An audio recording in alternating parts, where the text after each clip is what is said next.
the Siècle. Episode 18. The Road to Trocadero. Welcome back. We left off in episode 17, in the middle of the action. Liberal legislators and army officers had seized power in Spain and Naples, forcing those countries' absolutist Bourbon kings to implement constitutions. This spread of an ideology from one country to the next via cascading coups understandably alarmed people who saw that ideology, liberalism, as dangerous. That included Count Metternich, the influential Austrian foreign minister, as well as Tsar Alexander of Russia, and most of King Louis XVIII's French government. So, under the system set up by the Congress of Vienna, the great powers of Europe convened a conference in the Austrian city of Troppau, now called Opava and located in Czechia, to discuss what to do about the revolutions in Spain and Naples. In particular, the focus at Troppau was Naples, which was more centrally located and considered easier to do something about. On the one hand were Austria, Russia, and Prussia, who wanted to use military force to crush the rebellion and restore King Ferdinand of Naples to absolute power. Opposed to this was Britain, which not only had more popular support for these liberal revolutions, but also saw crushing them as a danger to the balance of power.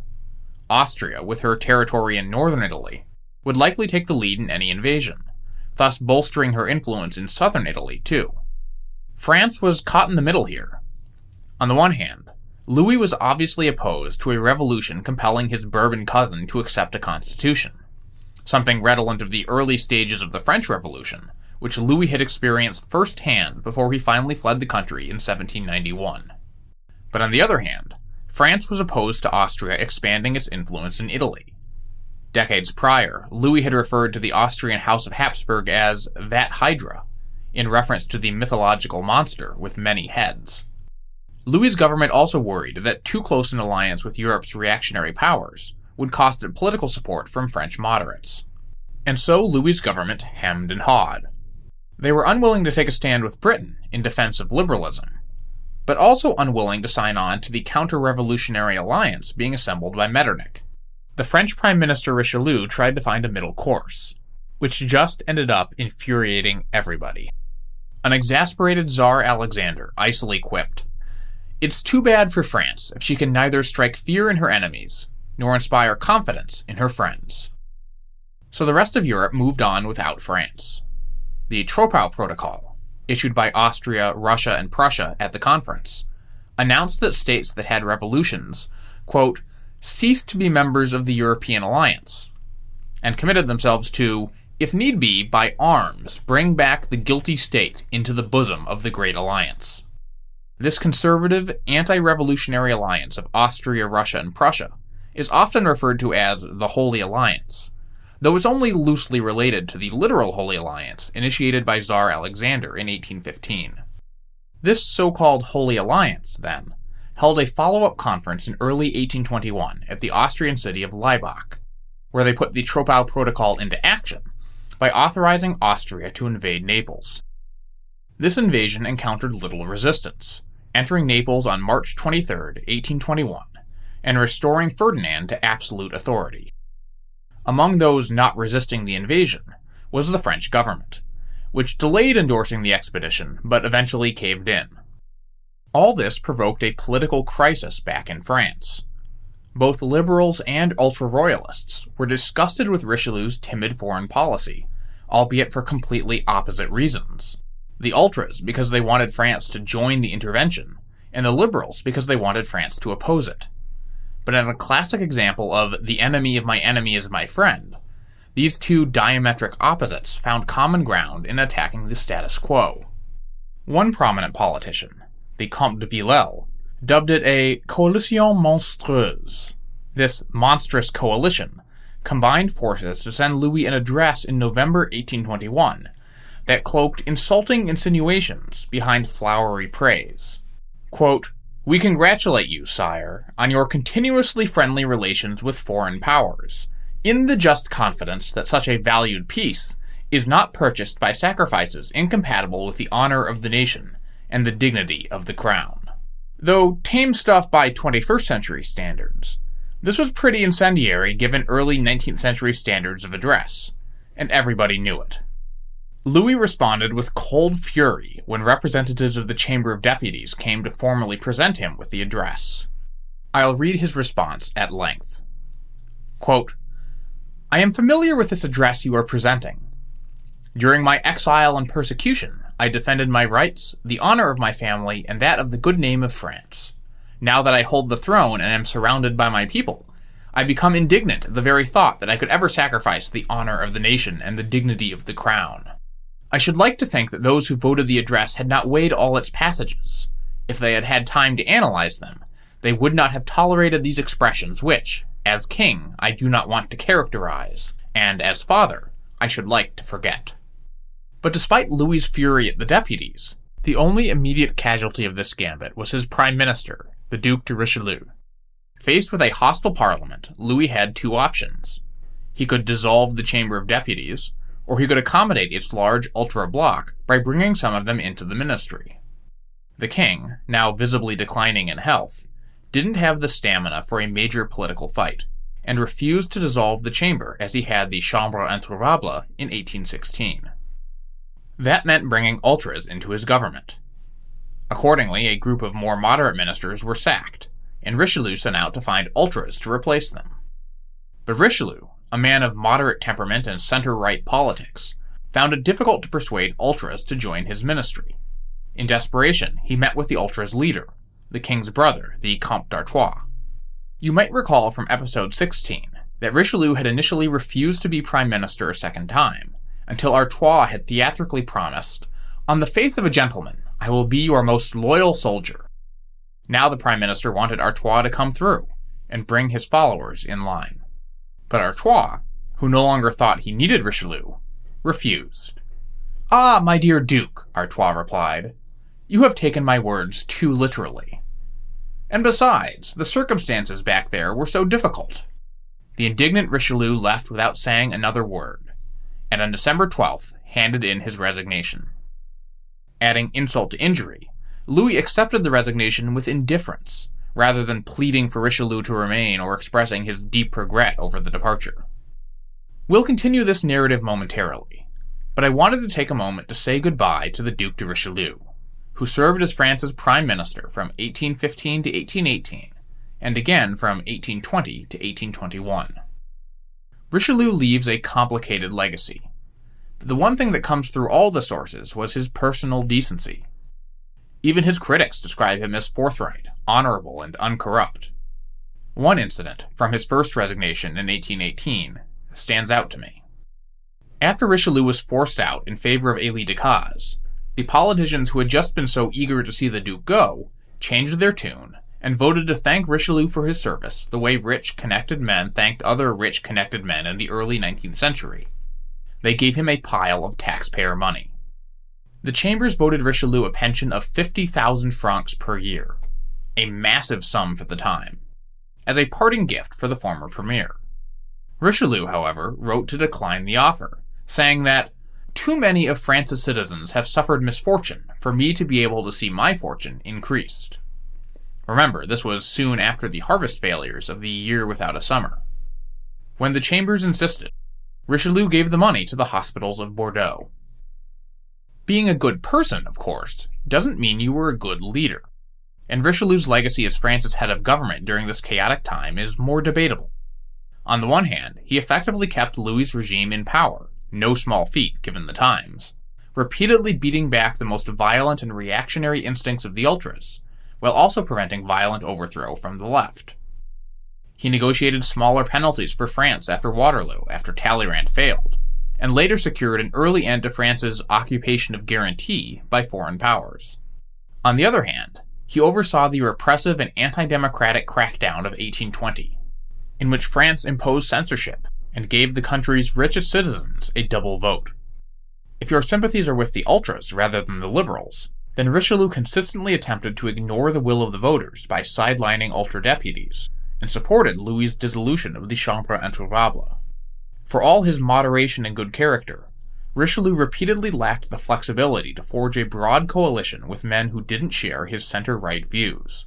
His first stint as prime minister ended when he was unable to work with the liberals, his second when he couldn't work with the ultras. I said we were saying goodbye to Richelieu, because there will be no third stint as Prime Minister for him. Indeed, he'll be dead within the year, of a stroke at age 55. After Richelieu, French politics will go in a very different direction, one that he had spent a lot of effort trying to prevent. The new ultra-government assembled by the Comte d'Artois for Louis's approval had, technically, no prime minister, a reflection of the divisions that existed even among the ultras. In practice, however, it was dominated by the finance minister, the Comte de Villèle, who we've already heard from this episode, coining the term coalition monstrueuse. Villèle is important, and has actually been around for most of the events covered in this podcast, and it's past time to give him a proper introduction. Joseph de Villèle was raised near Toulouse in the south of France, from a family of minor nobility. He emigrated during the Revolution, but returned home in 1807, and served on a local council under Napoleon. In 1815, Villèle was mayor of Toulouse when he was elected to the Chambre introuvable. Like most members of the Chamber of Deputies in 1815, Villèle was an ultra, who advocated restoring the pre-revolutionary Ancien Régime, and wrote that ultras should, quote, seize hold of this ridiculous charter and use it as a tool to accomplish what they wanted, since Louis would not restore the Ancien Régime through royal fiat.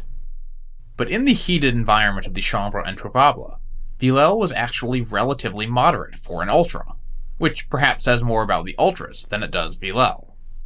In any case, more than his positions, what one Villèle noticed was his personal competence and parliamentary skill, and he soon became one of the ultras' leaders. In fact, a better word for Villèle might be practical rather than moderate. As years passed, Villèle would drift apart from another faction of ultras dubbed the Impatients, who thought Villèle's willingness to cooperate with Louis and accept incremental gains, rather than holding out for total victory, to be appallingly squishy. This split between pragmatists and purists is something we see frequently throughout history when one political group achieves power and has to decide how to wield it, with one faction arguing for sticking to the group's core ideals, and another emphasizing the practical compromises necessary to win.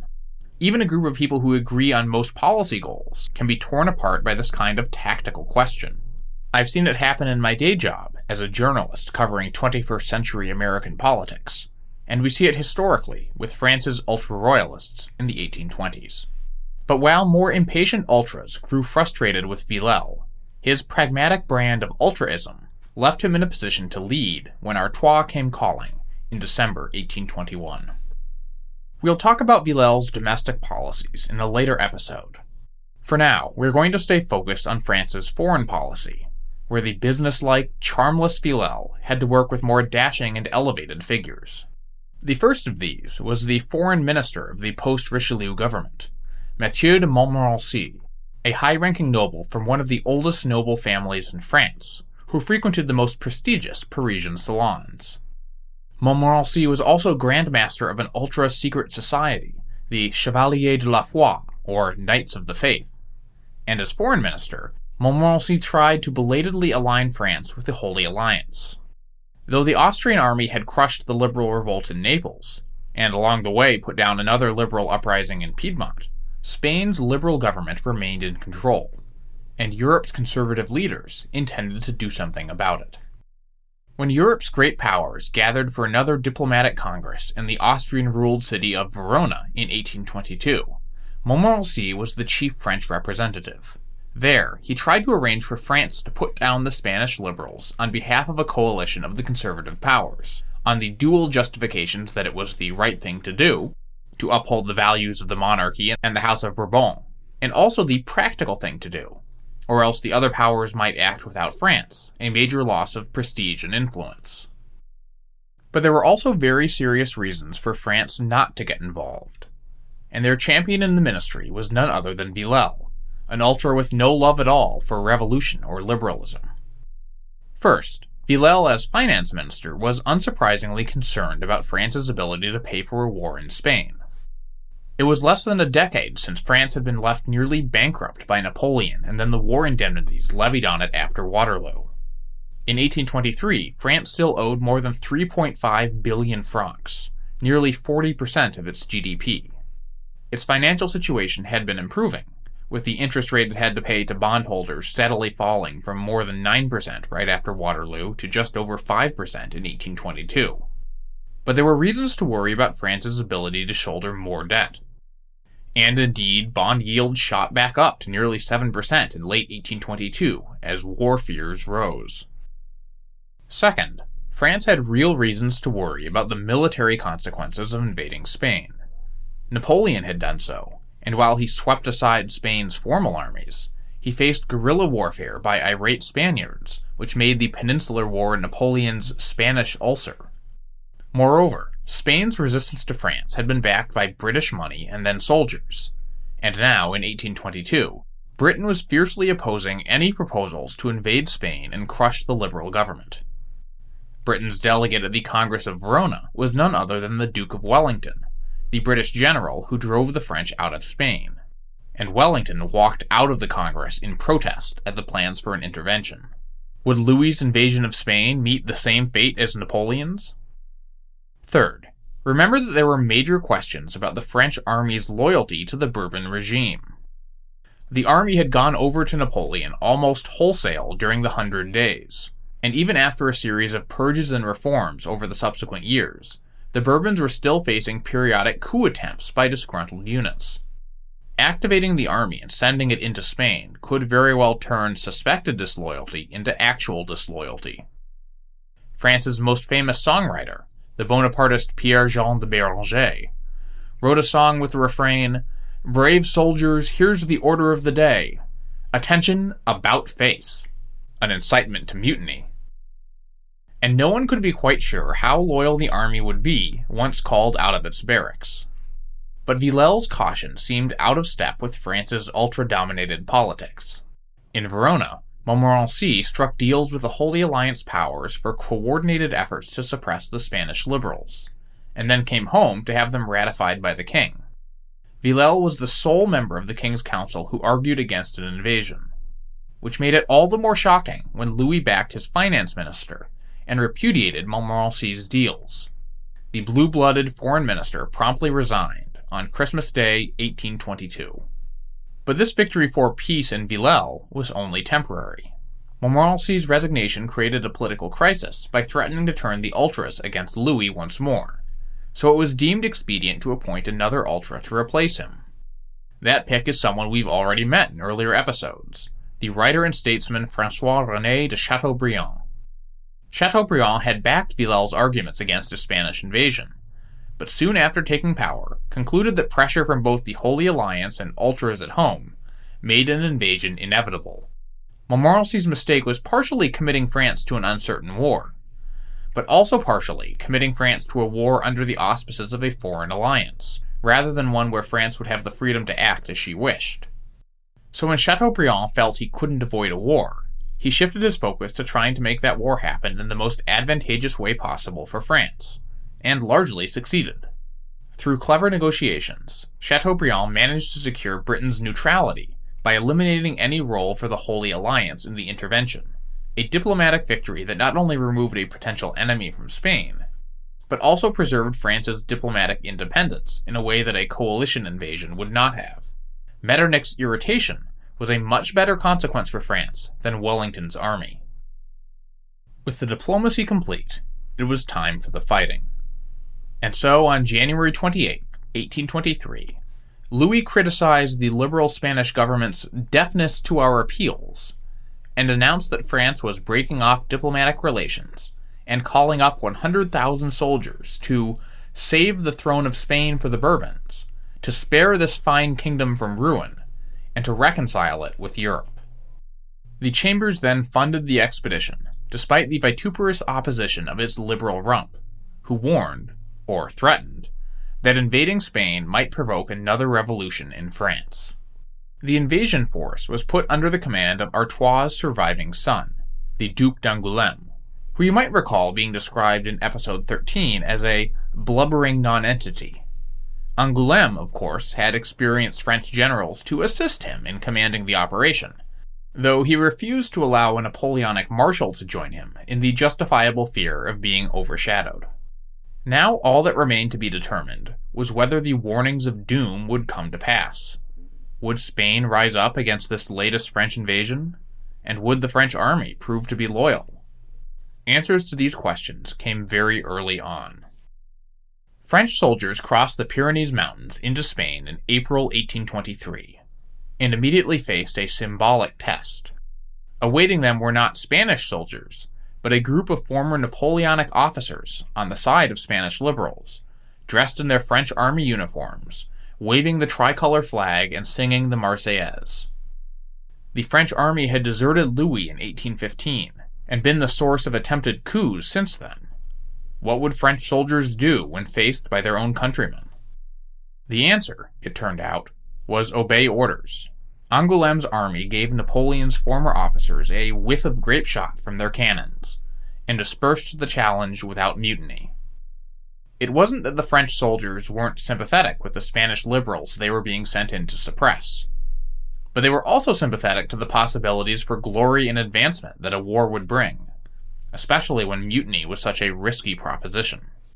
Other clusters of Spanish opposition were overcome with equal ease. Rather than die in the face of the superior French army, Spanish garrisons opted to either retreat or surrender.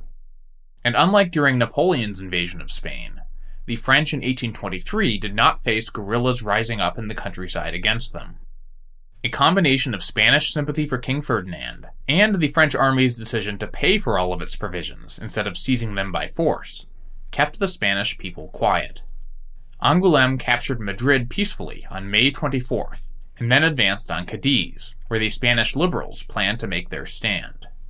Here, at last, they mustered some actual resistance. Ensconced in forts around the city, liberals prepared for a siege, and with good reason. During Napoleon's invasion, Cadiz had held out against the French for 3 years. But on August 31st, 1823, French infantry swam across the Bay of Cadiz and stormed the fort of Trocadero. This bold stroke caught the Spanish by surprise, and seized the fortress after a fierce battle. Now in command of a key part of Cadiz's defenses, the French bombarded Cadiz for 3 weeks until the Spanish liberals released King Ferdinand and surrendered. The French invasion of Spain in 1823 was a dramatic triumph for Louis's regime. France accomplished her war aim of restoring Ferdinand to power. None of the terrible consequences predicted by both liberals and cautious ultras had come to pass. Rather than provoking mutinies, it cemented the army's loyalty to the Bourbon regime.